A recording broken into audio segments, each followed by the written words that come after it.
we are, heading over to Home Depot. Pick up some sand to weigh down, pull a little bit. Let's see. And the driving is going to be handled by the Tesla. There was a truck coming up, did a great job seeing that. I had no clue it was there. I could have looked over my shoulder, and I would have. It waited, as it should. We're gonna head on out of the park. So let's see. I think it wants to...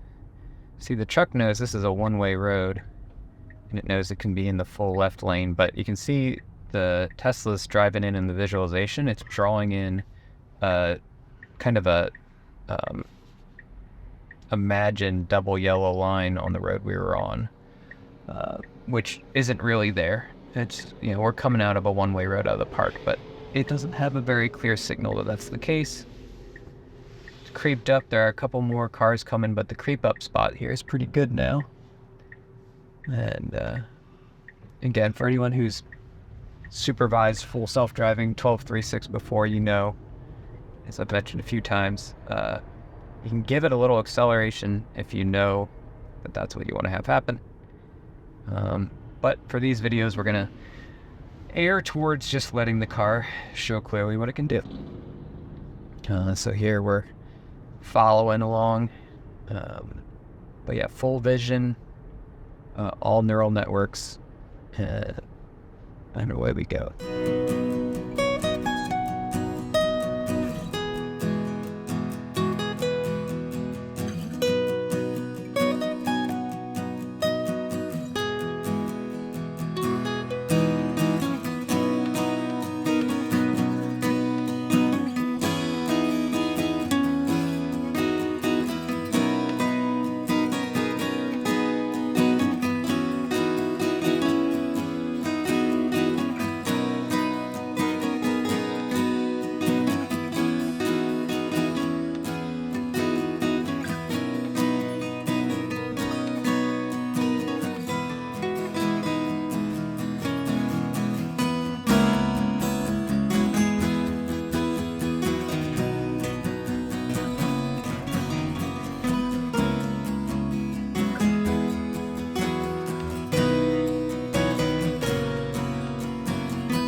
So while we're taking this drive here, I'll give a little bit of background on why it is that I decided to start this series.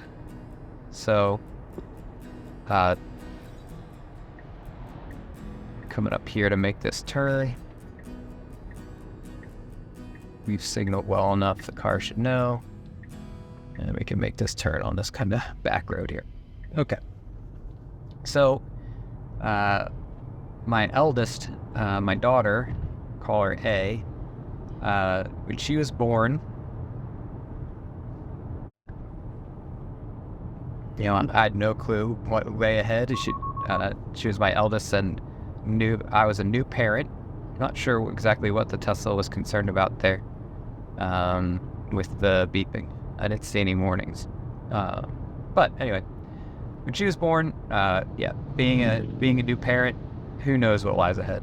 And when she turned 5, was around the time she was 5 years old, in 2013 was the first time Elon Musk got on and did a video, an interview where he first mentioned autonomy in vehicles and kind of gave a pitch about what the future looked like for Tesla and for autonomous driving.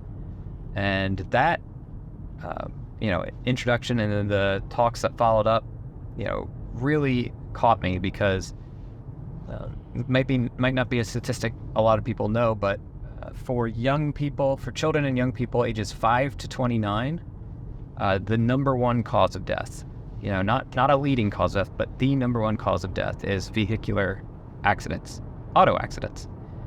And so in our family, we only drive Model Ys. We've got 2 of them for our family, and that's intentional because they are one of, if not the safest vehicles on the road. They broke the scale for NISTA's safety ratings. They were above the safety ratings that their scale could do. So, certainly that's a great part towards safety, but autonomous driving was something that, the promise of was really good. And now, from 2013 to now, so it's been a decade. And my daughter actually turns 16 tomorrow. And so today is the, penultimate day before she's able to get her learner's permit. And on her learner's permit, she'll have 6 months where, great job, Full Self-Driving, working with these surveyors here. She'll have 6 months where she has supervised driving, just like how we're doing supervised driving for the self-driving model. And so she'll be learning in a Tesla Model Y. And, I don't think she'll be doing too much with the FSD. We'll want her to actually be learning to drive during that time. But from the time when she was 5, I kind of made, I had a wish as a father, which was, man, I wish that when she turned 16, that full self-driving, autonomous driving safer than any human, not just, a little safer, but a lot safer than any human, would be around and available by the time that she can drive.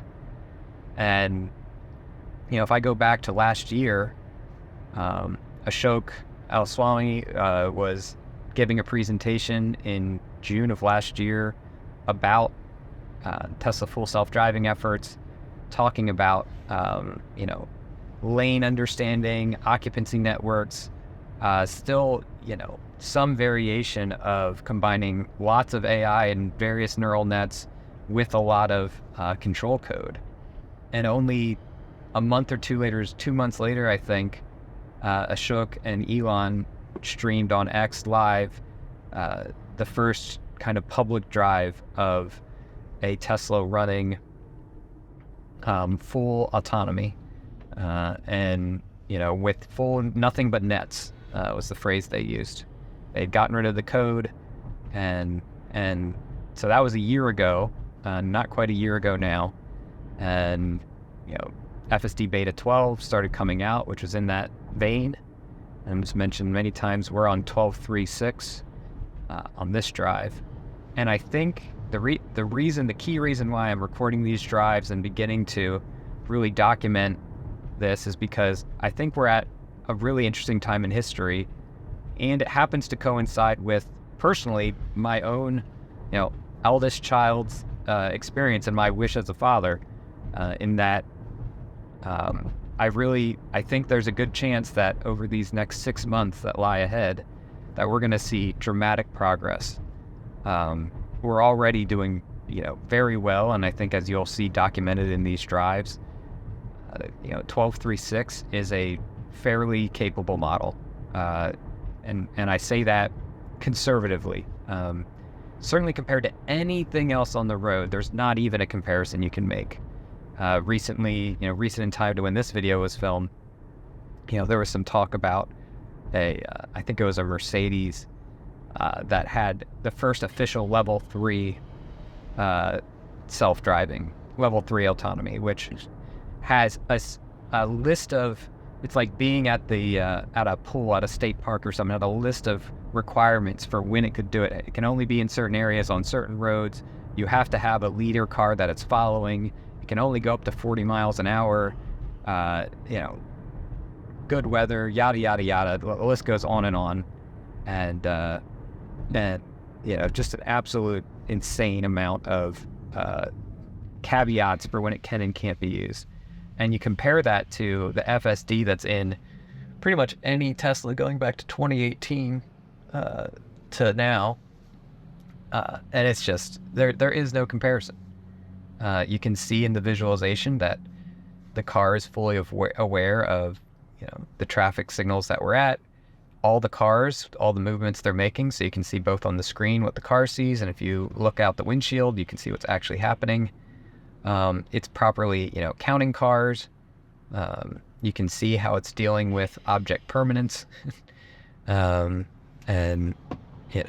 and seeing things as they pass through. So it's just absolutely incredible. And so my hope for this series, as it comes together, and we just do some casual drives, maybe do a couple videos a week, if that.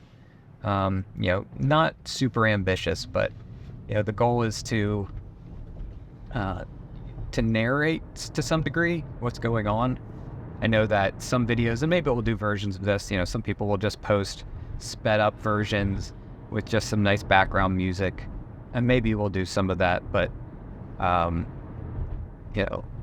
think I'd like to take some drives and just spend some time talking and making observations both about the self-driving and how it's doing, but also making just talking about what's going on in the world, various topics, whatever happens to come to mind, just as if we're going on a drive together as we supervise the vehicle as it drives us around.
Remember to keep that slight turning force.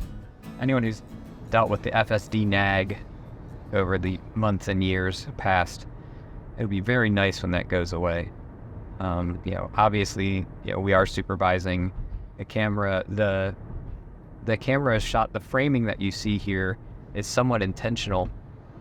If I had the camera pointed up just a little bit more above that, driver's rear view mirror, it actually picks up the infrared lights that go off to shine light onto the scene for the inside camera. So there's a camera in the cab that's watching, and there's a net that's paying attention to driver attention. And so if I were to look down at my phone or not be paying attention to the road, we'd get a different nag. Instead of the light blue pulsing, hey, keep your hand on the wheel, we'd get a more aggressive red message coming up saying, pay attention to the road. And so as long as that message is not up, it knows that I'm looking out the windshield, I'm paying attention to what's going on around me. But that doesn't mean that, here's my hand, I can put it on the steering wheel, and if I just leave a little bit of weight on it, just hook a finger or a thumb, that should keep the nag from going off. So this road you definitely can go a little bit faster on. You can see some people are going to be passing me on the left. But, the Tesla doesn't know that. It's going at the max speed that the model thinks makes sense for this road right now. And it's not a bad speed. This guy just pulled out on me. But full self-drive model did a great job there. You've got a car pulled off on the shoulder here, parked at the salon. Still, great there.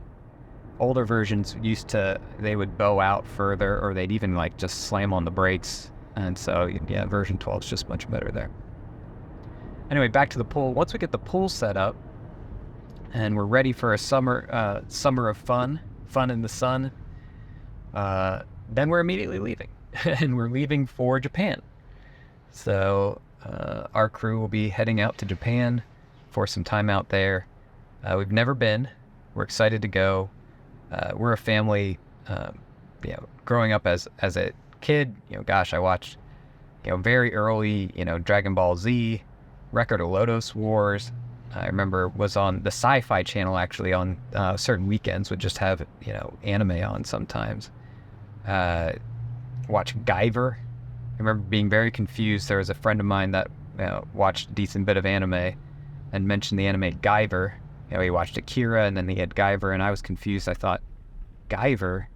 I thought he said MacGyver. The live action Solve It All old show. And so I think I recorded some MacGyver off TV, and then he came over one day and said, "Hey, I got some MacGyver that we can watch." He's like, "Whoa, you got Guyver? Awesome." And I put it on. He's like, "What is this? This isn't Guyver. This isn't, violent anime." So, but yeah, I watched anime a lot growing up. And then coming out of undergrad, Naruto, was making it over to the States, and watched a ton of that with then my fiance and ultimately my wife. And obviously watched a ton of anime. And I mentioned earlier, whether it'll be in a clip or not, so you can name your Tesla. So for anyone who hasn't had a Tesla before, you get to name it. And so this Tesla's name is actually Hermes, or Hermes, which the name Hermes is from the anime Kyoto's Journey, The Beautiful World. And Kyoto's Journey is a fantastic anime. There was an original run of it back in 2003. We don't want to take this turn yet, Tesla. That person needs to go first, then we can turn it. That was decent. It was a little aggressive. It should have waited first. I'm going to go ahead and take over and park. But so 2003 was Kyoto's Journey, and then re-released in 2017. Fully redone, different episodes. And I haven't watched the full new series, but Hermes is the name of the talking motorcycle, the motorrad that Kyoto rides around on. And I thought that was appropriate for the name of our somewhat sentient, increasingly sentient robot vehicle driver here. So we are our destination. We're going to drop off. Thanks for joining us, and hope you have a great day.